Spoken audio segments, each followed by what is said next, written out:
Më thënë thua sot e gëzojmë mbështetjen emocionale, që është lajm shumë i mirë që ndëgjojmë. Si e shohim këtë mbështetje emocionale, në çfarë forma?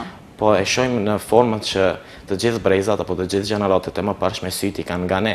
Pra me thekë se veçantë do të kisha thënë, neve na jepet liria e të shprehurit, gjë që nuk ka qenë diçka shumë e zakonshme para disa viteve. Përveç mbështetjes emocionale ne gëzojmë edhe staf akademik shumë profesional, gjë që unë e shoh si student i cili jam në Universitetin e Evropës Jugjimtore, për këtë arsye do të kisha pas dëshira dhe t'i përshëndes edhe dy profesorët e mi në lëndët juridike, të cilët më ligjerojnë, profesor Samir Mehmetin edhe profesor Blerton Sinani, të cilën na kanë ofruar një mbështetje profesionale për të gjitha problematika që studentëve ju brengosin. Për arsye që është një ndryshim mjaft radikal prej kalimit në mësime, pra në arsimin e mesëm në studime. Edhe pse janë të ngjashme mësimi me studime, janë gjithashtu edhe rrënjësisht të kundërta.